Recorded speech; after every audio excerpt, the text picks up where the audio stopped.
The biggest artist in the world, Taylor Swift, just released her newest album, The Tortured Poets Department. Let's talk about it. The album starts off with Fortnite. It's got sort of a bouncy sound to it. Jack Antonoff handled the production, and the production is very basic. It's very, very simple, which highlights Post Malone's vocals very well, I think. Unfortunately, Post Malone only has backup vocals pretty much on this track, but he sounds amazing, especially when he's with Taylor Swift. And then we move on to the title track, which unfortunately is the perfect description of the entire album. There's just nothing new here.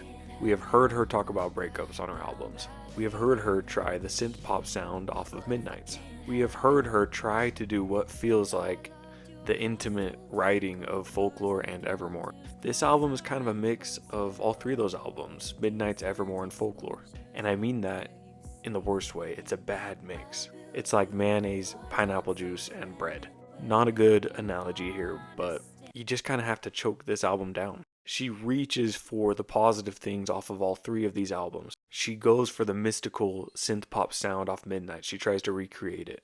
I think she tries to show her writing and lyrical prowess like she did on Folklore and Evermore, some of the best written albums of the 2020s. But ultimately, she falls flat. Instead, we get a boring gray album cover with a boring gray sound.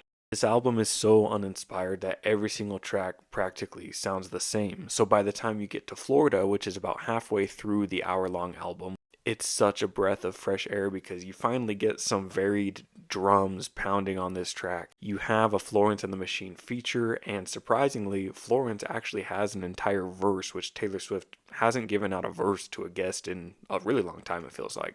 One track that is going to stream well and is going to probably go viral on TikTok at some point is Down Bad. This is the type of song that makes you question if Taylor Swift is really as great of a songwriter as we all think. The problem with this track is that the melody is actually really, really good and it's really catchy. But The Alchemy might be one of the worst written Taylor Swift songs I have ever heard in my life. What are these lyrics? Why are they so on the nose? Cheers chanted because they said there was no chance trying to be the greatest in the league. Where's the trophy? He just comes running over to me. Touchdown, call the amateurs and cut him from the team. The Alchemy should have been cut from the Tortured Poets Department team. Sounds like a 12-year-old wrote it or someone used AI. Personally, I think Taylor needs to take a short break from releasing music, get inspired, and probably work with some different producers and writers besides Jack Antonoff and Aaron Dessner, just so that it sounds a little different. Everything sounds recycled and uninspired in my opinion. In my opinion, like I said. I would love to hear your opinions below in the comments, please.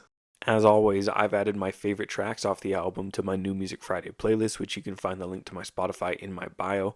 I update this playlist every single week with my favorite releases, that way you don't miss any of the good music that drops. So let me know below your thoughts on the new Taylor Swift album, The Tortured Poets Department, and don't forget to follow me, Honeybee Reviews, for more music-related content.